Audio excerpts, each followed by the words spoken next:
മക്കളെ, ബാബു സാറാണേ. അപ്പോൾ നമ്മൾ പുതിയ അധ്യയന വർഷം തുടങ്ങി. നിങ്ങളെല്ലാവരും സ്കൂൾ തുറന്നു, എല്ലാവരും സ്കൂളിലേക്ക് പോയി തുടങ്ങി. നമ്മളെ ക്ലാസ്സുകളൊക്കെ തുടങ്ങി കാണും. മക്കളെ, നമ്മൾ മനസ്സിലാക്കേണ്ടത് ഇനി നമുക്ക് പഠന പ്രവർത്തനങ്ങൾ വളരെ സീരിയസ് ആയി മുന്നോട്ട് കൊണ്ടുപോകേണ്ട സമയത്തിരിക്കുന്നു.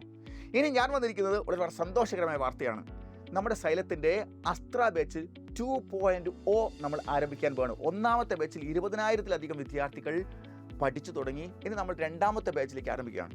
ഒരുപാട് കുട്ടികൾ തുടങ്ങി. ഇപ്പോൾ ഞാൻ ഇനി അസ്ത്ര ബാച്ചിൽ ജോയിൻ ചെയ്തുകൊണ്ട് സാർ ആദ്യ ഭാഗങ്ങളൊക്കെ നഷ്ടമാവില്ലേ എന്ന്, അതിന് വേണ്ടിയിട്ടാണ് രണ്ടാമത്തെ ബാച്ച് നമ്മൾ ആരംഭിക്കുന്നത്. അതിൽ ഒന്നാമത്തെ പാഠം മുതലുള്ള മുഴുവൻ പാഠഭാഗങ്ങളും നിങ്ങൾ കൃത്യമായി കിട്ടി തുടങ്ങും. ഒന്നാമത്തെ ബാച്ചിൽ എല്ലാ സബ്ജക്റ്റിൻ്റെയും 2-3 പാഠഭാഗങ്ങൾ കഴിഞ്ഞ് ഇനി എക്സാമിലേക്ക് പോയിക്കൊണ്ടിരിക്കുകയാണ്. അപ്പോൾ നമുക്ക് ഒട്ടും വൈകാതെ നിങ്ങൾ ഗംഭീരമായി പഠിക്കാൻ വേണ്ടി ഇത് വൈകരുത്. എത്രയും പെട്ടെന്ന് നമ്മുടെ അസ്ത്ര 2.0 ബാച്ചിൽ നിങ്ങൾ ജോയിൻ ചെയ്യുക. താഴെ കാണുന്ന നമ്പറിൽ കോൺടാക്ട് ചെയ്യുക. നമുക്ക് ഗംഭീരമായി പഠിക്കേണ്ടതുണ്ട്. ഫുൾ മാർക്ക് സ്വന്തമാക്കാം. ബൈ.